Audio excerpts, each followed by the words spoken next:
Hey, what's up, guys? I hope you're enjoying the Be the Difference podcast. If you are, I got a huge favor to ask. Go on to Apple Podcasts, leave a 5-star review for us. It helps us immensely with algorithms and growth because we grow completely by word of mouth, organically. That's why there are no ads. Also, feel free to share this content with somebody you think might get value out of it. Last, if you don't know, I also do coaching to help people become the best version of themselves, starting with physical fitness, going all the way through mindset, sales, and leadership. If you're interested in learning more, there's going to be a link in the description of the podcast. You can schedule a time. It's a free assessment. All I'm going to do is have a conversation with you and see if I can even help you. I look forward to speaking to all of you. Continue to enjoy the podcast, and remember to always be the difference. What's up, everybody? It's Greg with Delta, and this is the Be the Difference podcast. This podcast is all about making you a better person in your life and in your business with coaching on sales, leadership, mindset, marketing, everything under the sun when it comes to being an entrepreneur. And we bring on guest speakers. Today, I've got the honor and pleasure of welcoming Miss Molly Ruland. Molly, how are you? I'm good, man. I'm good. Thanks for having me. It's my pleasure. Thank you so much for jumping on the show and just sharing some of your experiences and your wisdom and knowledge and helping out the audience. And for those of you that don't know who Molly is, Molly Ruland is the CEO and founder of Heartcast Media, a digital content agency focused on content marketing for founders, CEOs, coaches, and brands.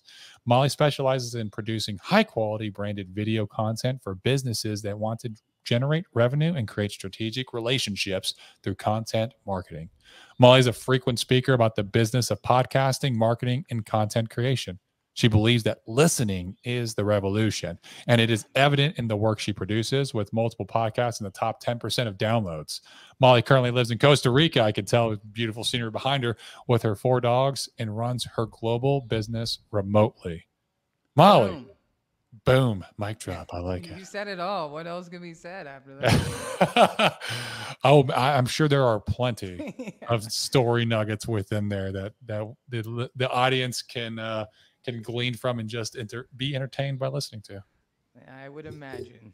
So Molly, how did this all start? How did you even come up with the idea of Heartcast Media?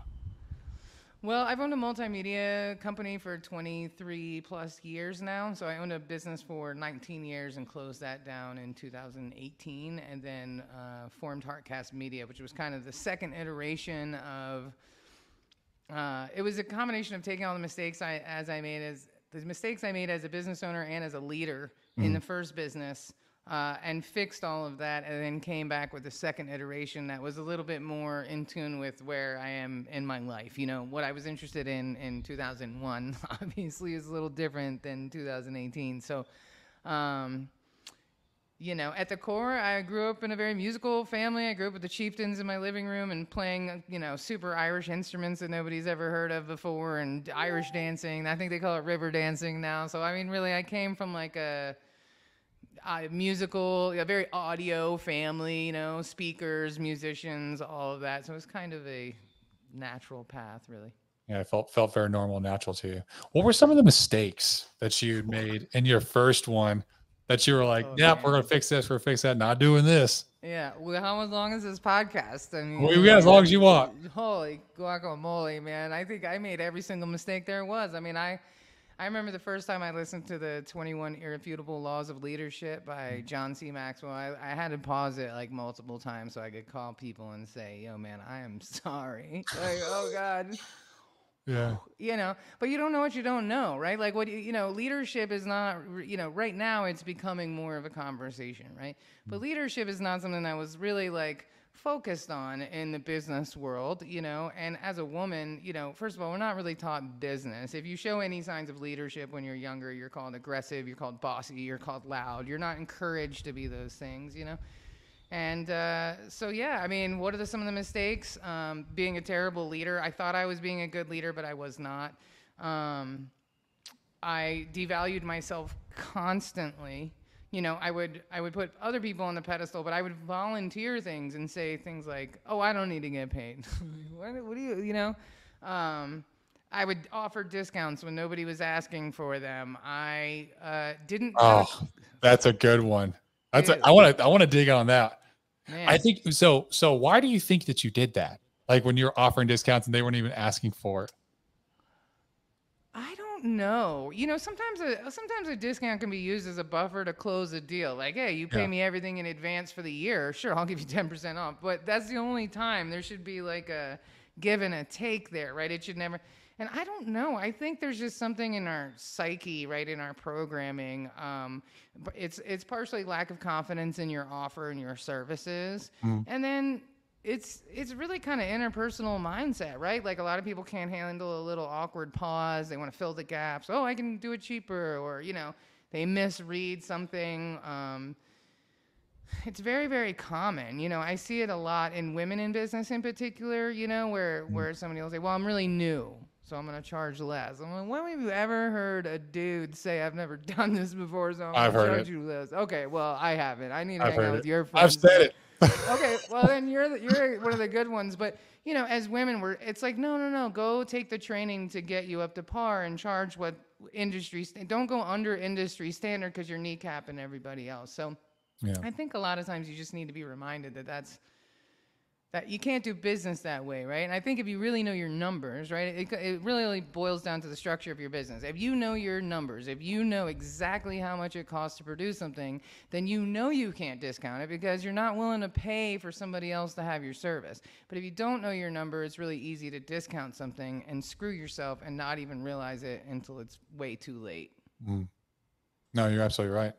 And I feel it's it's a self-conscious thing For within you. sure. Like you're just so nervous For and sure. you're so focused on just like getting the sale, right? Right. And that right there is ego. It's you. It's all about your Indeed. feelings and it's not about the client. Indeed. And And and that, so that comes through too, for sure. yeah. Like, but if you have a good product and you know it and it works, then you're not as inclined. And if you know other people are willing to pay for it, right, then you're not as inclined to offer that discount. You're not, Yeah. devaluing yourself. But I think it's human nature. I think it's human nature really at the core. Yeah, no, it is human nature. I think ultimately, I don't think it's like a man or a woman No, or no, no. female male thing. I think that's normal to feel kind of that nervousness whenever you first start in business or any kind of like entrepreneurial opportunity, sales, 1099, working for yourself, anything like that. There's this need to have to perform to make money, For sure. and you're new, and it's just like you feel nervous and awkward, and you're just like, it's like I don't want to tell them the price because they're going to say no, and then I'm not going to make money, and then so that like, and you're thinking about like I'm not going to be able to pay rent, and how am I going to get home, and I don't have money for gas, and all these things are going through your head. Yeah, exactly. You're like, I don't It's have enough money for the Uber to get home. Like, what am I doing? Yeah. I mean, for yeah, sure. yeah. Absolutely. So Absolutely. and you're but what it well when you're in that mode, right? You don't think about especially if you have a service or a product where people can come back and buy again, right? You're not thinking about, well, when they come back and buy again, are they going to expect to always get this discount? And Yes. how's that going to affect my bottom line? Well, and let's be honest, the people that are motivated to work with you because of a discount are always the worst clients. Yeah. Always. Yeah. It's perceived value, whatever it is, right? That's not even the right term for it. But the more people pay, the better they treat the product, the more value they have in it. The less they pay, the less they value it. The more demanding they are. You see it time and time again. So you really, you end up hurting yourself in the long run. Usually those people that you discount early in your business are the first clients you fire. Yeah. You're like, I finally got rid of that guy. He was the worst. And he was paying half of what everybody else was paying and taking up twice as much time. And that's almost always how it goes. So I think the more seasoned you become in business, you're like, because if you want to work with me because of discount, then you really like that's not it, because the ROI on working with me is so much greater than that discount. Yeah. You. There we go. All right. Okay, there we go. My microphone has been acting up. They're going to get so much back more than that discount. So it's like if that's what they're focusing on, they're just not the right client. So it's a good way to actually filter people out as you get a little more seasoned and confident, Absolutely. It really is a good way to filter people out. It's just you have to have that confidence to be okay with not getting the sale and standing by what your value is and understanding your value. And sometimes it does take you to get your teeth kicked in and lose some sales and go through that process quite a bit before you realize, you know, hey, this is the kind of people I want to work with. And when you realize that, you realize, because I think I'll also a key marketing thing is most times when people are doing this is that, oh, that was a huge echo. No, it's not. Most of the people are doing this is because they're trying to work with everybody. They think they got to market to everybody and everybody can have the product, instead of picking out a niche and being like, here is the market that I can service the best. These are the raving fans. These are the people that are going to stand in line because they understand who I am and what I stand for, and they're going to pay whatever. Let you service them. They will get the masses. They will go and get you into mass media or the mass market in order to grow your business, just by servicing them and being the best possible. And they'll pay it and they'll be fine with it. Exactly. Like, I loved Alex Hormozy, how he talks about like $100 million offers. I don't know if you've read that book, but he talks. I have. It's crazy. I was talking about Alex Hormozy in the last podcast. Okay. It was one of his first gym launch clients.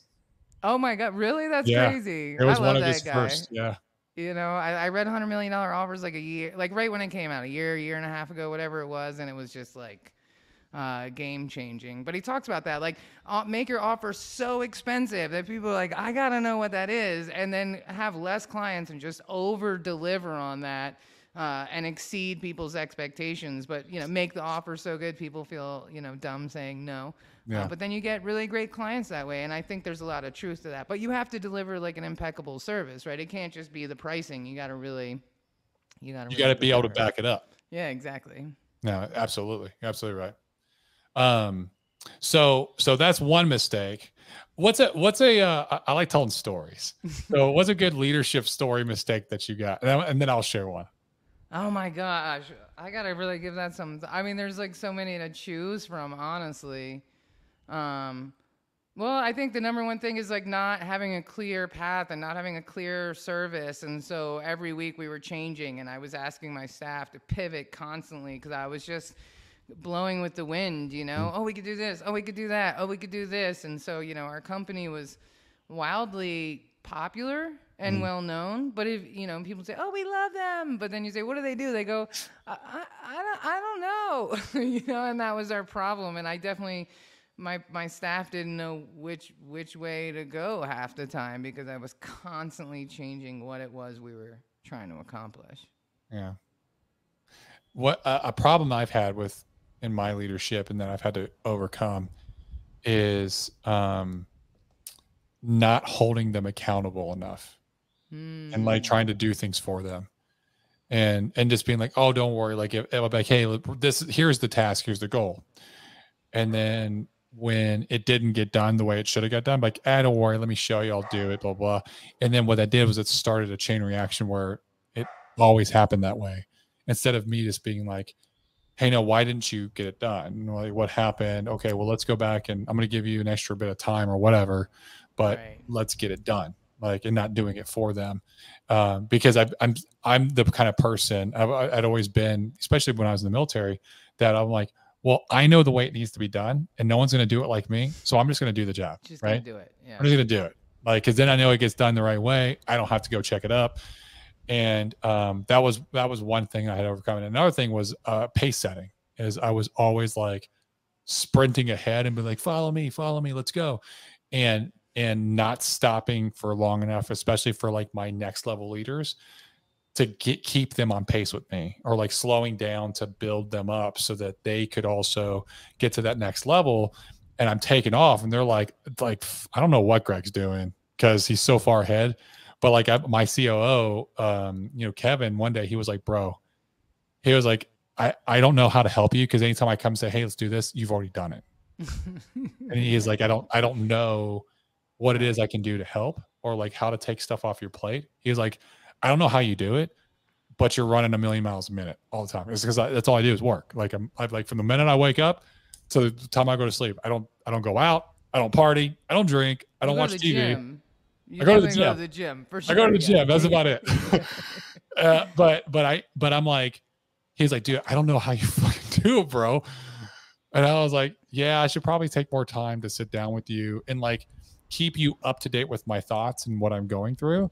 And I think a lot of it is just that he's newer to the industry. Him and I knew each other in the military, and he got out of the military to come work with me. And I just have more years. I'd been doing this for 4 years before he got in. So I have more years and reps put under me. So there's things I'm just like, nope, not doing that. Nope, that doesn't make sense. And here's why. And I already know. But for him, he hasn't been through those hurdles or those challenges.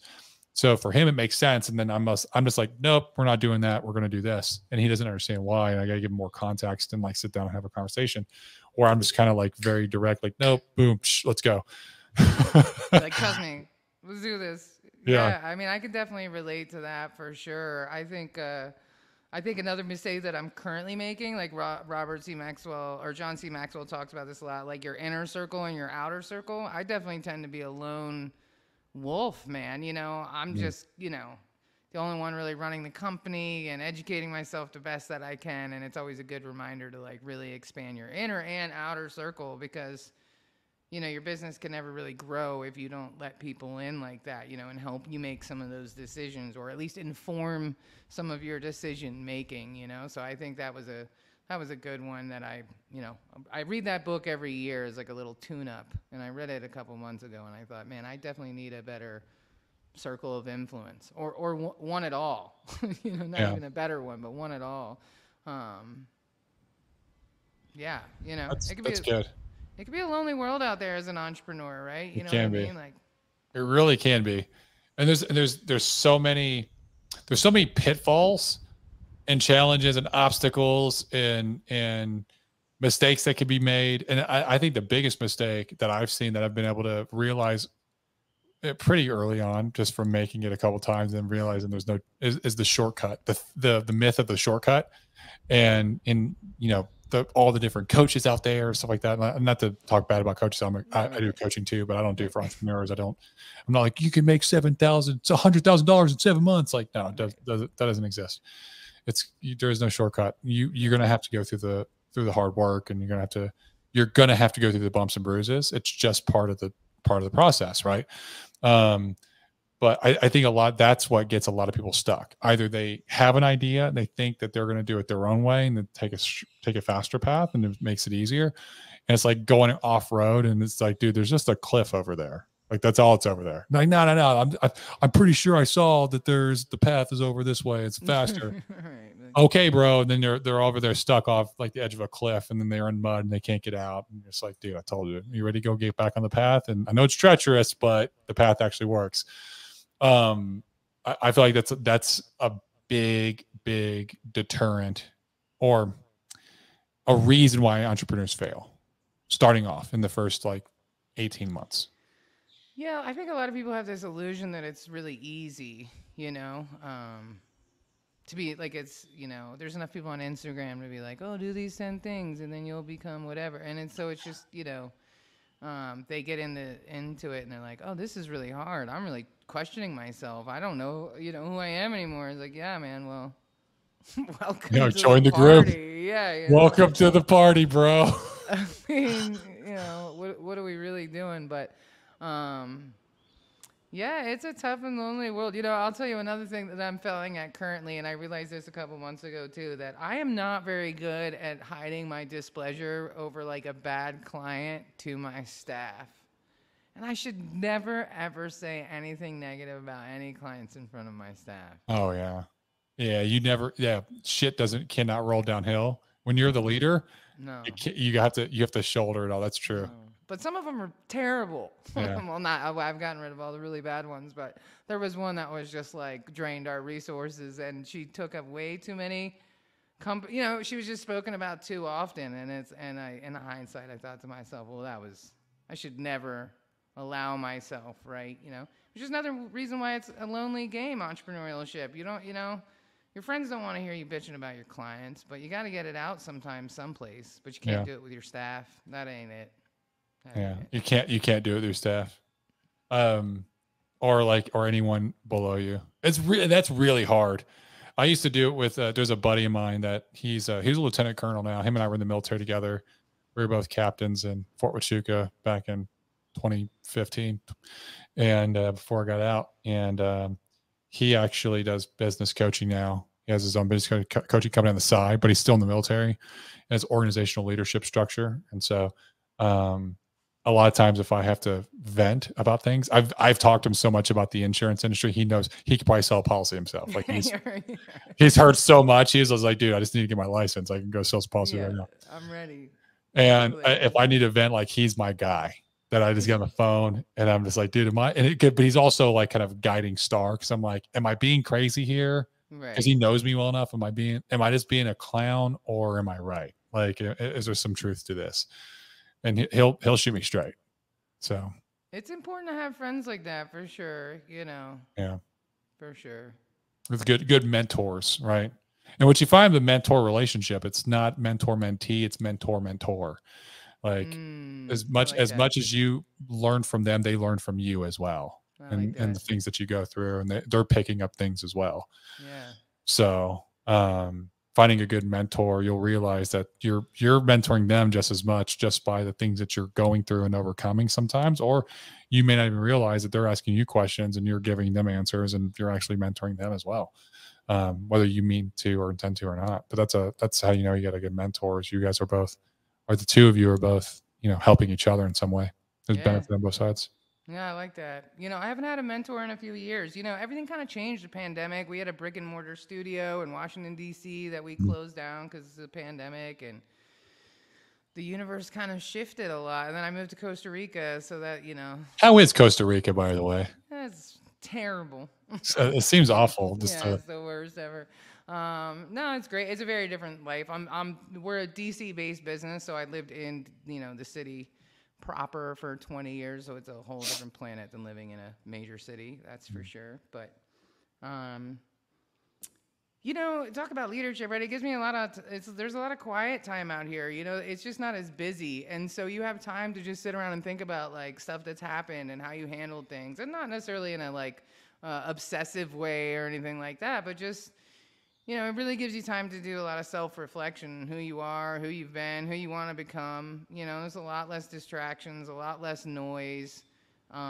Things are more in tune with the earth here. There was an earthquake 2 months ago, and my friend was like, oh, that means it's going to be a sunny summer. And I was like, oh, that's cool. Oh, the wind means, living in a city for the last 20 years, oh, the rats are out again this year. They haven't put out the rains yet. Are coming. The rains.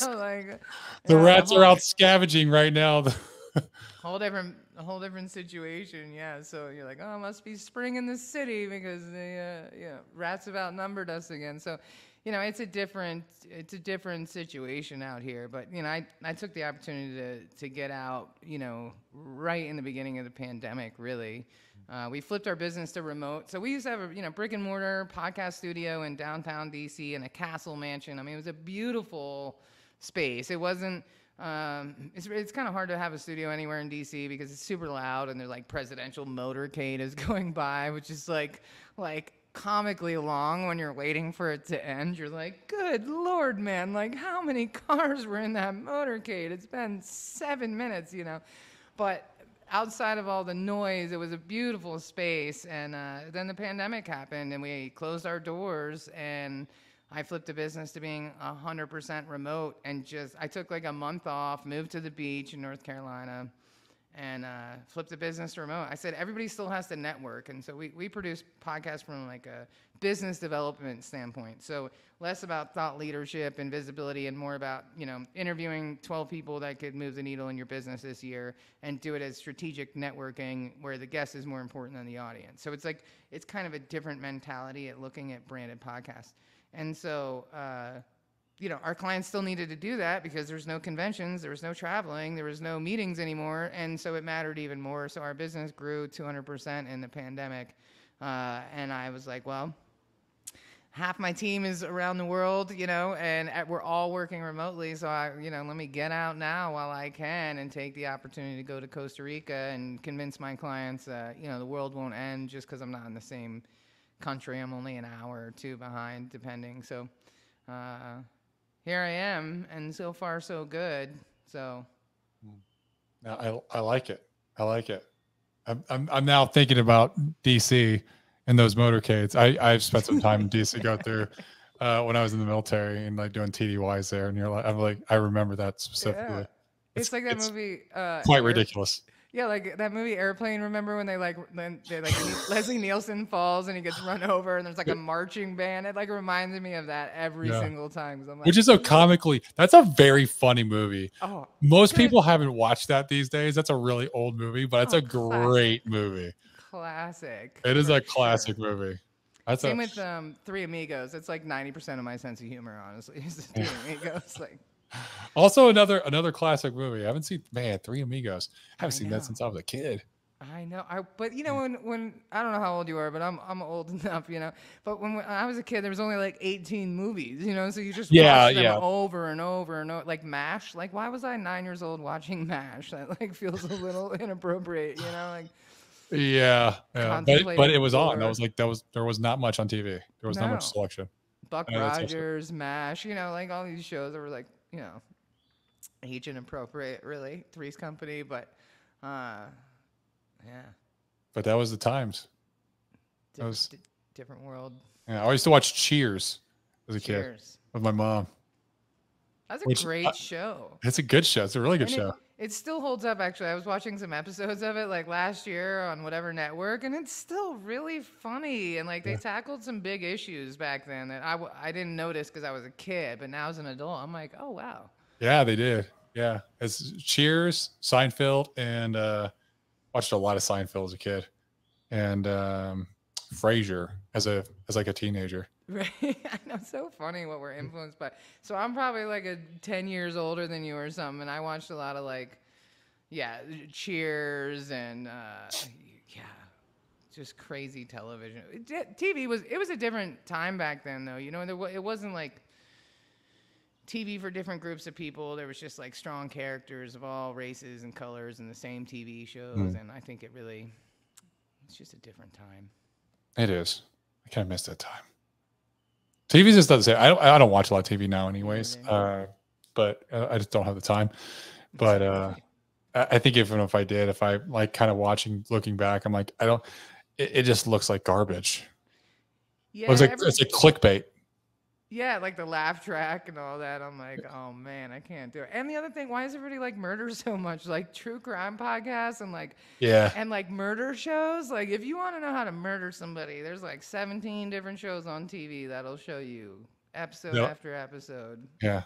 There's a lot of research done in those TV shows. Seriously. A lot of research. There you go, guys. And there's a lot of like middle-aged women watching them, so watch your backs, fellas. Like, don't piss off your wives because all they do is watch murder shows.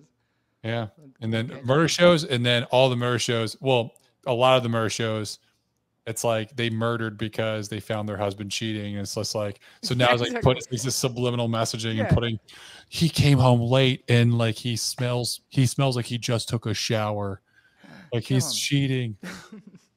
I'm convinced. Let's kill him. So this has actually been fun. We're just kind of shooting the shit way off the rails. Way off the rails, which I like. I'm actually down with that. So tell us a little bit about your. I know you've mentioned what your business is.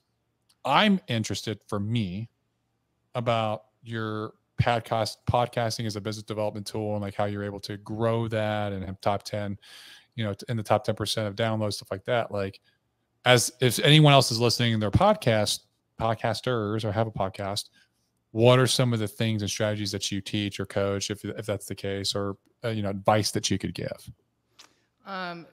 Understand that SEO drives everything, and so maximize your content for SEO. So write the description, write the metadata, create a blog post for every episode, like put a lot of keywords into your description. Like, I don't know if you've ever read that book, Donald Miller, Story Brand, and he talks about like the hero of the story is your customer, not you. And so you'll see a lot on a podcast. People will say, join Molly on Molly's show where we talk about, whatever with this person. And it's like, okay, but you're already on Molly's show. It's Molly. You're already on you know what I mean? Like you're wasting a lot of valuable SEO. It should really be like, today we're talking about technology and disruption and ChatGPT in the real estate industry with, the guest and their company on today's show, Molly from Heartcast Media. And so a lot of people have that reversed, and they put themselves forward in that, and then they really miss out on.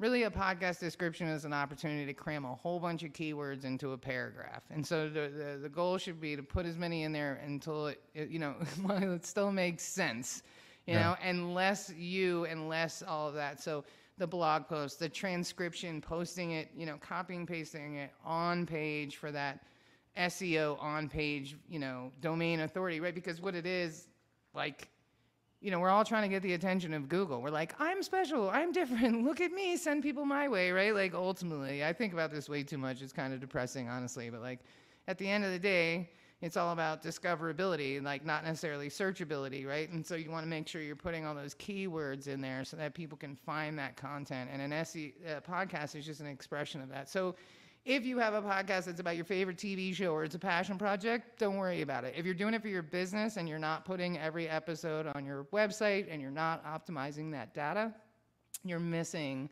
out on a ton of organic traffic to your content by not doing that. Ooh, that's good. So I don't do a blog post. I never thought about doing that. Well, you know, there's a plugin you can use that'll literally pull it from your RSS feed, create the blog post on its own, put all the same metadata that goes on the RSS feed, and creates a blog post. And so you don't even, you know, it's better than nothing. And then you can go and embed the video in it and then add the transcription to it. And now it's like, if you don't want to write a blog every week, just put your podcast on your website. What is this plugin? It's $1 million. I can do it for you. I'll totally hook you up. We'll communicate after. I can't remember the name of it. My web developer goes in and sets it all up. But there's quite a few of them. But we went through a whole bunch of them and we found the one that we liked the best. But you know, you gotta just really maximize. Other thing, LinkedIn newsletters are killing right now. So you could also turn that new podcast episode into a LinkedIn newsletter. Hey, new episode out. Here's the video. If you want to check out the rest of it, go to the website. Here's the link. By the way, insert fluffy paragraph, and then I'm out. So now you got a newsletter that went out. Now you got, you know, a blog post that went up, like from something that you're already doing. It's like maximizing your efforts and getting the most out of it for the least amount of time, right? Because the biggest pain points we hear is I don't have enough time. I don't know what to talk about. I don't want to be on camera, all that. So like, just, you know, maximize your time. If you don't want to do that stuff, or people are producing their own podcast, it takes a lot of time. Well, you know, streamline it, you know? Especially now with ChatGPT and AI, like, man, you literally can get your your audio platform. Like, I'm sure Streamline or StreamYard can produce a transcription of this recording. If not, you could upload it to someplace and get a transcription. You could throw that into ChatGPT, and ChatGPT can write your description and your key takeaways and all of that for you. That's true. So, like, and if you're not doing that, you're really missing out, man, because that's how the whole thing works. That's actually pretty sure you could do that. I didn't even think about using ChatGPT for that.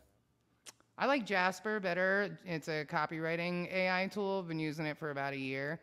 We use it a little bit for our clients, but you know, there's more people than AI. You know, you can't just trust AI; it'll just lie terribly. You have to really like look at everything it says. But you know, if you're a solo dolo podcaster and you're like, who's doing all this work? Well, put AI to the task, because they can definitely lighten the load a little bit, you know? Man, that's a good idea. I've heard of Jasper. I've never used it, but I've heard of it. What all does Jasper do? So it's a copywriting tool. So, I mean, it's amazing, honestly. Like, it's not cheap. It's like $160, $170 a month, something like that. So from a subscription standpoint, it's kind of pricey. But you can write blog posts, metadata, meta tags, Facebook ads, Facebook posts, Google ads. I mean, it literally has all these templates for all this stuff that you can write. And you just put in basic stuff. What's the keyword you want to rank for? What is the topic of it? Give me a little sentence. What is it? And then it'll rewrite it for you. I mean, it's mind-boggling and so much more creative. But more importantly, it's that keyword focus again. Like, if I want this episode to rank for AI and real estate, then I'm going to put that in there, and then Jasper's going to set me up to make sure that I'm using that keyword repeatedly to make sure that we get that domain authority, because that's how it works. You know what I mean? Like if you're answering the questions that people are Googling, Google's going to be like, oh, we found the answer. It's right here, and direct people to your website. Like people think it's very complicated, and SEO is very complicated, but at the end of the day, like it's not, you know? Yeah. No, that's awesome. I'm making notes. I'm learning here. That's great. Hey, I have an affiliate link for Jasper, so I'll send it to you because. Send me the affiliate link. Yeah. I'll lighten your load. Hey man, I'll take it. I mean, it's a pretty expensive tool for anybody. You know, that's a hefty one, right? Because they add up. Like, I spend so much money on subscription services for my business that it's like, are you kidding me? $170 is a lot of money. But honestly, like, if I can put in this video, okay, so my podcast, I do 3 podcasts a week, and I produce myself. So I have to make a memory, which I have a really good memory. So I'll literally like, I'll pull up the video. I'm like, I remember that conversation. And then I'll think through it. I'm like, okay. And I'll come up with the description myself, and I'll have to type it out myself. And then I have to put everything in, and I got to do it to all the services, to Spotify, Apple Podcasts, to YouTube. And then also I have it make it go live on my Facebook and LinkedIn. Right. And so I'm like making it all these different places. And at the end of the day, like I'm doing all this, it takes me like an hour to do a week's worth. Whereas like if I could just like send the transcription, give me a description, copy paste, man, I'm buying myself a lot of time. No, it's great. It's worth it. There's a thing called Content Improver, and you can literally type the dumbest thing ever. Like, I make good videos for people with businesses in real estate. And then you're like, generate. And it's like, are you interested in leveling up in your real estate? I mean, like, it's, you know, you can show up as lame as you want, and it's going to dress that thing all the way up. It's pretty amazing. So, you know, well, if you want, we can do another, like, off-air meeting, and I can like give you a quick and dirty tutorial on Jasper and how to use it. But like, it's a game changer. Also, you should be uploading to an RSS feed and not all those platforms individually. So I do have so I use Buzzsprout. And Buzzsprout sends it to Apple Podcasts and Spotify. Yeah. Then I do it directly to YouTube. Okay. I just do it directly to YouTube, and I have it scheduled out. I copy and paste, and then I put it onto OneStream. And OneStream sends it to my Facebook and LinkedIn. I got you. Yeah. But yeah, you could definitely like, well, you can't really streamline that process because that's what it is. But you could streamline the writing of it. The writing of it is where you can just put the, you know, simplest little 2 sentences in. You know, it's a brilliant program. You know, and it, you know, like I said, you have to be careful. Like there's a template on there. I have 3 puppies, so they're showing up right now. There's a template on there for. Like a resume, and you'll be like, Molly Ruland did this, and then it'll just lie. Molly Ruland graduated from Harvard. I was like, whoa, like you really have to like pay attention. Like even if it looks good, you have to really read it before you like post something, because you know sometimes it just gets stuff wrong, and then other times you're like, that is so good. I would have never came up with that, and then does it in seconds. You know what I mean? So it's like, you know, this is fascinating. It is fascinating. I mean, send me that, definitely. Like, I'll when we get off air, I'm gonna get your cell phone number and to send me the affiliate link. Yeah. I'm gonna get it's amazing. Listen, if I can shorten your workload, then like I'm cool with that, because I like telling people about good stuff, right? Like we don't really do any coaching or anything like that. We do done for you services, but I'm always happy to share my tips and tricks with fellow creators and business owners, because like. I like it. I appreciate that. You're Molly. You know what? I don't care. I don't care what the Costa Ricans say about you. Yeah, that's right. You're all right by me. They say gringa loca. I'm pretty sure. You're all right by me. Well, thank you so much for coming on the podcast and just giving all that value. If anyone wants to follow you or learn more about you or just the services that you do, what's the best place they can connect with you? You know, heartcastmedia.com is the best place. You know, we got all our social links on there and, you know, contact links, all that. We also have a content marketing assessment tool. So if you go to the website, it pops up and you can take this little quiz and see where you score with your content marketing. And it's actually, we spent a couple months developing it, and it's actually really informative. So if people go to the website, they can do that, and then we'll be in touch with them. Awesome. Yeah. And then the next question I ask every single person that comes on, you have the opportunity to sit with, break bread with, learn from, have a conversation with 3 people. Anyone in history, living or deceased. Who would they be and why? 3 people? 3. Bob Marley. Okay. Alex Hermosi. That's quite a swing. Yeah. You'd have liked the man. last guest I had. Cause he was like, dude, Alex, he's like, cause he was one of the first guests. So like, he's one of Alex's coaches. So he's like Alex Hermosi in person. He's like, he's as dope as he is on podcasts. He's like, he's the coolest dude. He seems like it. He's, you know, he really seems like one day we'll be friends. No, that sounds very creepy. I can recognize that. All right. Who would be the third person? That's a really good, you know, I probably have to say like one of my more lucid ancestors, you know what I mean? Like a grandparent or great grandparent. Like, distant family member that you haven't been able to connect with or don't know, but. And learn more about like where my people came from, you know, like God, if I could meet my like great grandmother or like, you know, the generation that was still in Ireland before the potato famine, like that would be super cool for sure. I always wonder like so my mom was big in genealogy growing up. So my mom's, you wouldn't guess it, but mom's Puerto Rican, and all of her family actually. That's where I'm a big dude. I'm 6'7". So, oh my God, yeah, I'm a big dude. Yeah, especially in Puerto Rico. Yeah, and actually, my height came from the Puerto Rican side. Oh man. Yeah, so you wouldn't guess it, but so she did genealogy work, and what she found was that there's population in Puerto Rico is split between the locals and then the Spaniards that came and kind of mixed with the local population, and so all of my ancestors come by way of Spain. Interesting. And Spaniards are actually very tall. Well, that makes sense. Yeah. So it makes more sense. So everyone's like, people think when they see me in person, they're like, man, are you like I look like I'm from like the Eastern Bloc, right? Because I'm so like big, and there's a lot of white guys like really big. So I always wonder like if there's any entrepreneurs or like super successful business owners that are in my genealogy that I could like learn from and see like what challenges they overcame during that time frame. Like what was the differences, you know, just pick their brain and see like what all I could pick up from.